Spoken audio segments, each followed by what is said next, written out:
So welcome to Rest of Designs, guys, and welcome to another episode in Project Joker.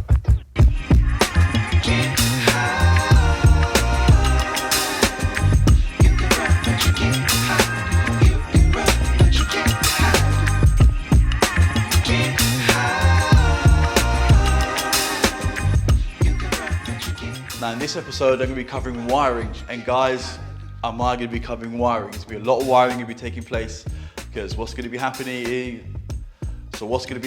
is I'm going to be converting this car from a CE1 fuse box to a CE2 fuse box. Now how can you tell if you have a CE1 fuse box or a CE2 fuse box in your Mark II Golf? And that's pretty simple. One, by the year, but also two, the main one is where the hazard switch, the 4 indicator breakdown switches. If it's in the dash on a switch, kind of by the clocks, then that's a CE1 fuse box. If you have it on, put it behind the steering wheel, on the steering column cover, and there's a breakdown switch similar to what's on the Mark III, then that's a C2 fuse box. Hopefully you guys have seen all the other videos in this. This is episode 6, I think it is. And the reason why it's called Project Joker, it is because it's absolute joke. Some of the work that's been carried out on this car. And I'm sure there's gonna be more stuff uncovered today. All right, so this is the wiring from the Passat B3, 2-litre GTI engine, and it actually incorporates, from what I can see, it is the light loom. We can check by the plugs actually what kind of colour plugs we have, because these white ones reference the engine harness, and these yellow ones will normally mean these are the ones that go to the lights, as well as we seem to have the main power here and a few other little bits and pieces. So as you can see, the loom's really dirty. So what we're going to be doing, or what I'm going to be doing, is also we've got the screen washer jet, which is actually the wiring. Actually, I need to push this wiring inside because he's actually going to have the screen washer jet bottle actually in the boot. So yep, I'm going to be kind of pushing this back through, so then it actually goes inside, and I can run the wiring to the boot, but that will be later on in the video. All right, guys, so I think first things first, spread this out, get the pattern of it out, and actually start removing what's not actually needed. So this is how I tend to do the looms, at least lay them out and see what you've got. That's the easiest way to do it. So actually the light loom is separate on this early Passat, much like a Mark II one, so I was able to separate that side. This was the fan loom, which I might incorporate later on, but I'm going to see what the Mark II one comes, because I think the plug is different. This Passat one has the plug actually goes on the inside and takes it off the fuse box, and the Mark II one's actually got a different kind of plug and actually sits by the chassis leg there. So when I put the Mark II loom in it, I might just have to do basically just change this plug, but we'll cover that later. And here is the engine loom, which is basically the 3 white plugs, side of harness, which is for the clocks. So basically the alternator, red and black wire, single pin is the starter. That's going to be the reverse lights. This is going to be for the coolant. So 2 wires will be for the coolant gauge, and the other 2 wires will be for the ECU, which will go to that plug there. So 2 of those will run that way, and 2 of them will run to over there. And then this side of it is going to be the engine management, and this side is going to be for the ECU, the engine management side, which is coolant temp, it looks like, airflow, lambda, coil,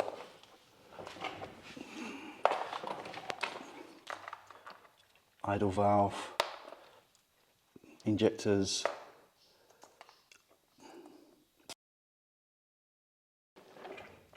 actually it's another part of the engine harness actually for the clocks. That's the oil pressure and earth, that's for the distributor, and that's going to be for the knock sensor. All right, so let's get this out of the way and in the bin. Spread this one out some more, and you can kind of see the shape of it. So That's where it's going to come in from the bulkhead, this side of the loom. Like I said, there's those plugs there for the coolant and stuff. That runs that way. I'm going to have the ECU inside the car, and what I'm going to do is I'm going to probably go back, push these wires through on the other side, so they'll be on the other side of the plug of the grommet actually,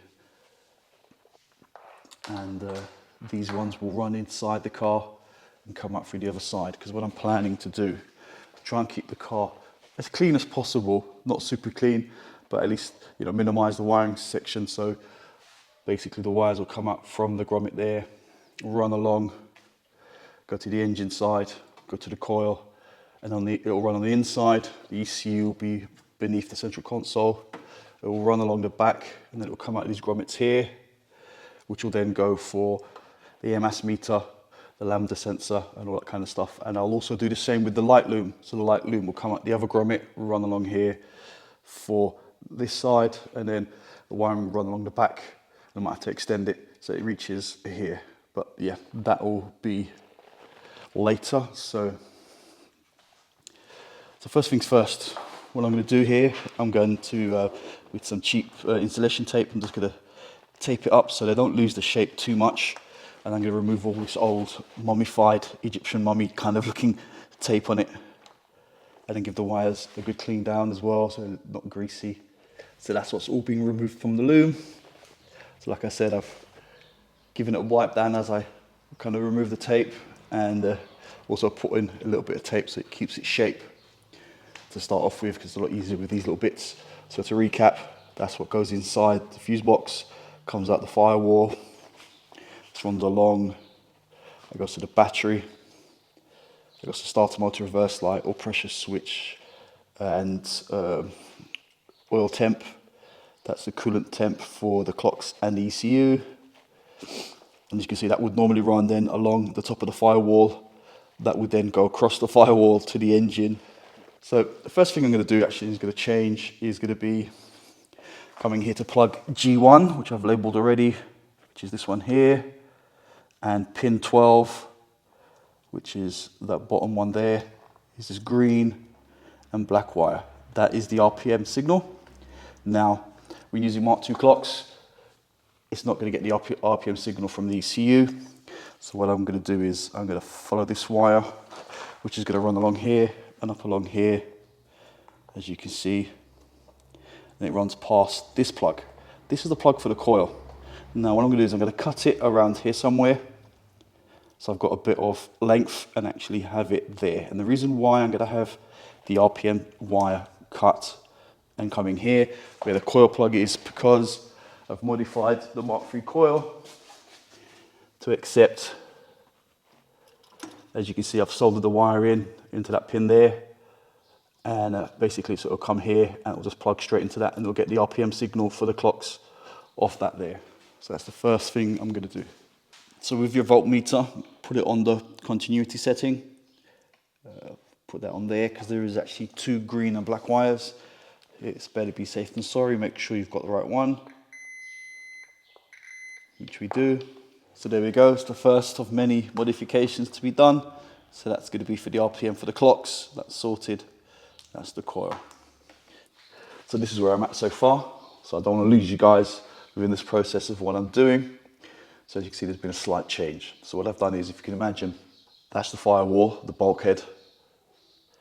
Obviously everything, this side of it is on the engine bay, everything on that side of it is inside the car. So what I've done is I did the easy bit first, which is I unpinned one by one the wires that came from the ECU that ran this way, through this way into the grommet, onto the plugs. So I've unpinned them, removed them, so now it runs this way. So that's actually now inside the car on the other side of the bulkhead. So I've done those kind of wires.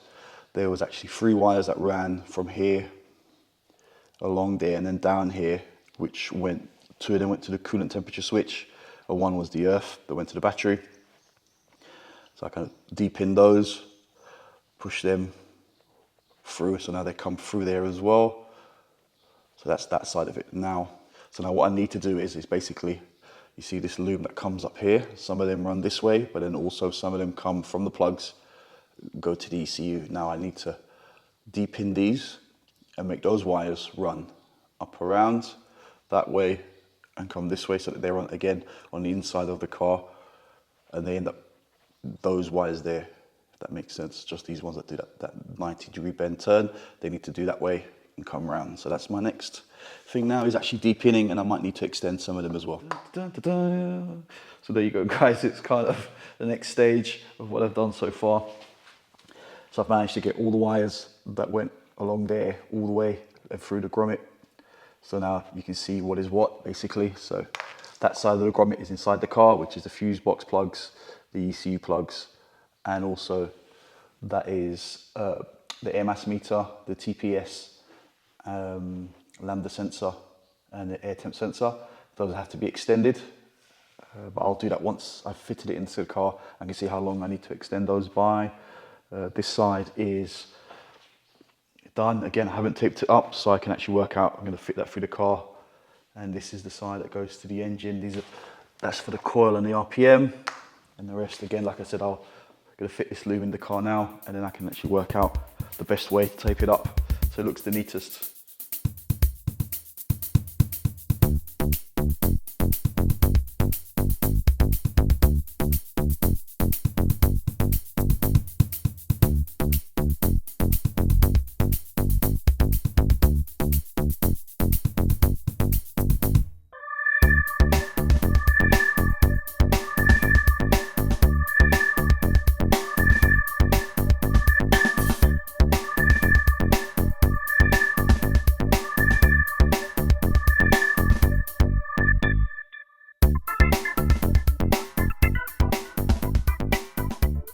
So right, this is where we're at.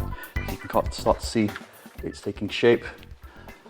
The rubber there, the grommet's on the firewall. Now this loom's going to run along here, and then the other one's going to go kind of up, connect onto the coil to the RPM signal, and then I'll run it around the back of there, and then these two coolant pipes that'll go there, it will run along and then clip into these little clips along this coolant pipe, and then the other loom's going to come through the other side of this bulkhead here.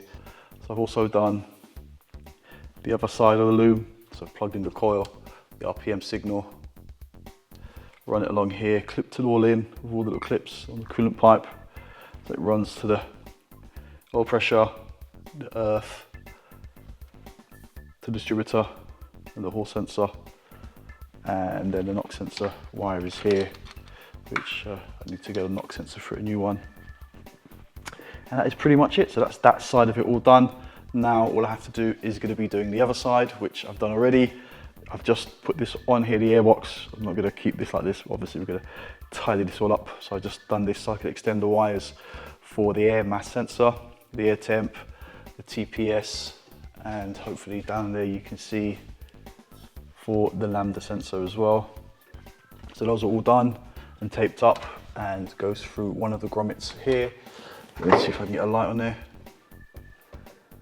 So hopefully you guys can see. And then there's another hole underneath, which is going to be for the light loom, because I'm going to run the light loom again all the way around, one side going through there and the other one through the back here behind the dash.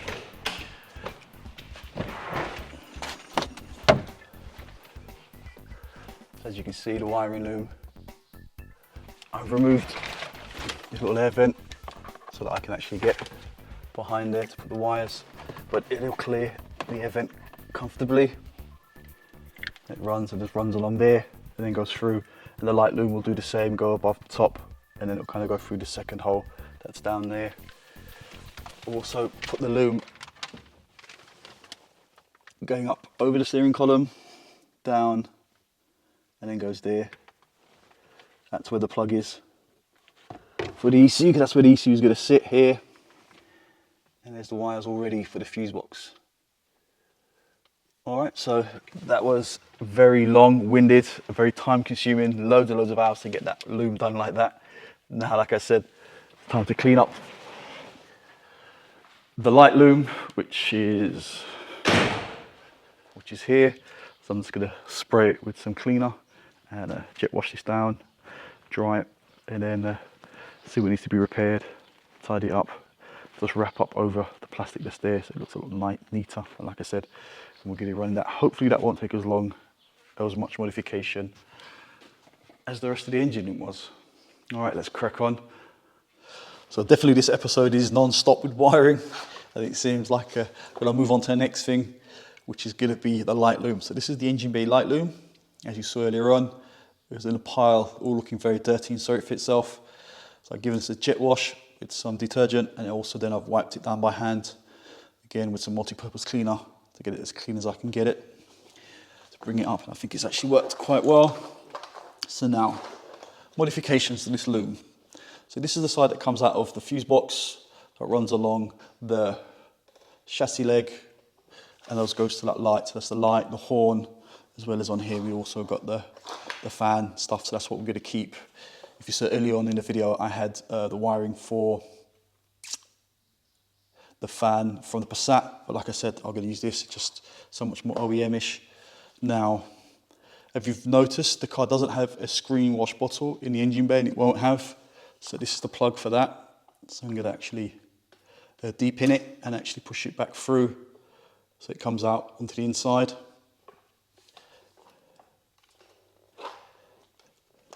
All the other wiring is fine as it is.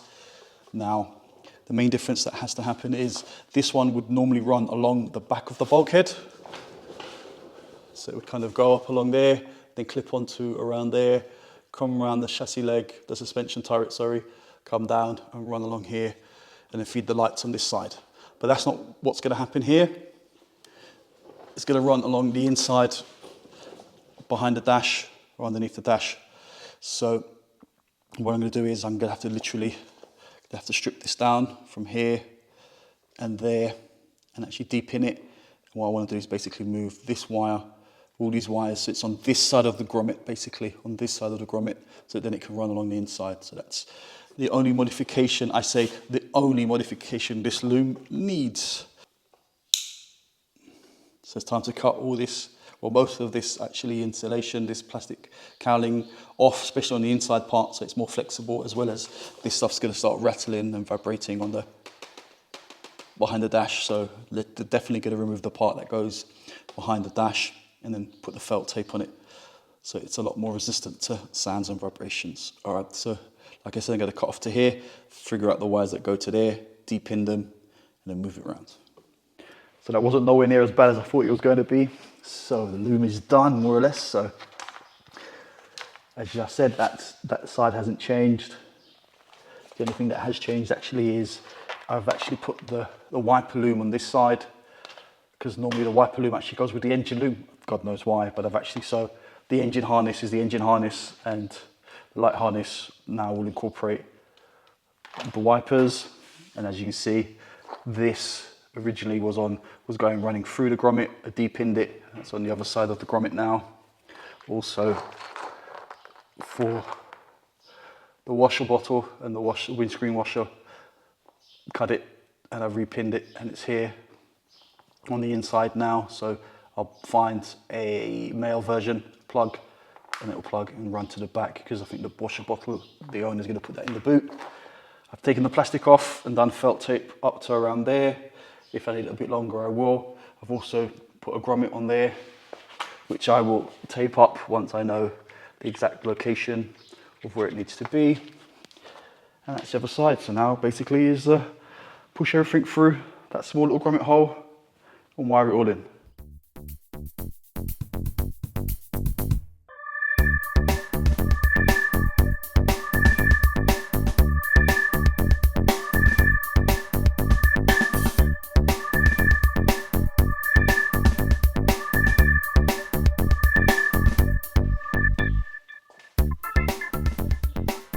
So I managed to get it through, push all the wires through, also ran the wire up, tidied it up for the wipers, also for level for the brake fluid. Nice and neat round there. So it runs along here. So we've got the two earths now, one's for the fuse box, one's for the ECU. This is for the fuse box, runs along there, tied down. You've got the lights, so these are the light ones.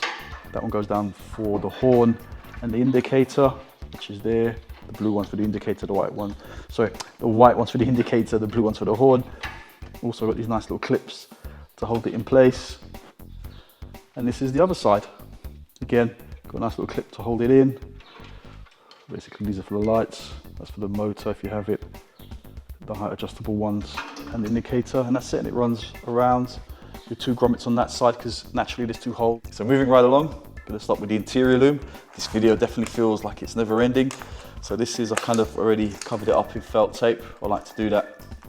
So I've got the heater loom here, the fog light one with the demister, that's actually the all-in-one, which has been, again, the Tessa tape all done. I've got this amazing condition ignition loom for the stalks, which hasn't been cut up in any way, so that, yep, that's good. And I've got light loom as well. And also going to be replacing the ignition switch. One, I'd replace them anyway. If I was doing this much work on the car, I would always change it. Sod's law, you've done all this work to the car, and then the next thing you know, a week or 2 down the line after the owner's got it back, it doesn't. You turn the key and it sometimes starts, sometimes doesn't. These are quite troublesome. So you're going to replace that. And like I said, this one's actually not working at all. And it had like a little switch down by the kind of the gear lever, which was, he would actually crank the starter. So yep, that's going to get replaced. All right, so another thing that needs to be changed from going from CE1 to CE2 is actually, believe it or not, the fuse box bracket as well that sits inside the car. This one, the slider bits are that high, and if you look on, it sits a lot lower. And the reason for that is because the fuse box has where its locator pins are on the fuse box are a lot lower. You can fit it, the CE2 fuse box, into this holder, but then it literally almost touches or does hit if you've got any kind of relays at the top of the fuse box. It's literally going to be a really tight squeeze to get up that high, as well as if you need to check fuses and relays or whatever it is, you know, you've got that little kind of hatch that lets you see the fuse box. You don't actually see the fuse box because it's sitting so much higher. Instead of it sitting there, you can see kind of on the C1, the locator pins are actually at the top of the fuse box. On the C2, the pins are actually at the bottom of the fuse box. So you can see the difference. So that's why we need to upgrade to the latest style C2 bracket. So the fuse box bracket's all mounted, looking good. And you can see it's already starting to get quite busy here with plugs. There's only a few missing now. So the next thing I've got to do is going to remove the rear loom, which is this plug here. So I'm going to have to lift up the carpet and pull off some of these wires. There's also the brake warning one and all the rest of it, and go around there. But before that, I kind of want to still do some more here at the front, which is going to be wiring up, because this actually had the old style 2 plugs to read. It didn't have an OBD port on this car, it was an early car. So I'm just going to wire in a standard OBD port here so that we can actually read ECU. I don't know how long he's going to be running the standard ECU for, but for the time that he is, at least he can check his faults. So basically that just plugs in to there.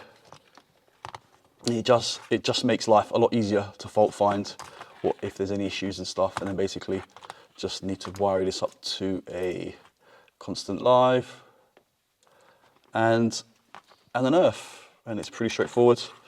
So I'm going to do that now, as well as just come back outside and show you guys. It seems never ending, this wiring stuff. It does take a long time. Got to do this as well now, which is, these is the two plugs for the clock, and here is the 2 wiring looms that go to the C2 fuse box. So now I'm going to have to literally make up a loom that goes from C2 to C1 clocks. I've actually done a how-to video. I don't really put links up in the screen anymore, but if you check out my how-to playlist, you come across it. It's on there. There's loads of how-to stuff. So if some of the stuff I've actually done in more detail and actually done how-to videos, so it's worth you guys actually checking it out. But yeah, that's what I'm going to be doing now. So as if by editing magic, here is the loom, which is for the clocks C1 to C2. If only everything in life was this easy, it would be amazing. So they're ready to go. Run it through, clipped it onto the little holder for the fuse box, and ready and waiting for the fuse box. So now, the next thing to do is going to be removing all these bits of trim and actually removing the light loom that goes to the rear. I've cleared out all the stuff that was in the back. I literally just put it everywhere. Now I'm going to put some gloves on because this looks really like there's been rats in here as well. Up in there. So yeah, I'm going to have to remove, luckily I don't have to remove all the plugs that go to the tailgate from C1 to C2. I think those plugs look exactly the same, so it's no need to go that far, hopefully. And yeah, just going to have to remove the light loom. It goes back here, and it goes to the tank. I remove all that and replace it with a C2 one. Right, let me get some gloves on first. So I lifted up the boot carpet to get to the fuel pump and the fuel sender wiring. And what is that? Is that toilet paper? Oh man, what is going on with this car? I mean, why has it got all this silicone on here? Why has it got toilet paper? Oh, sugar.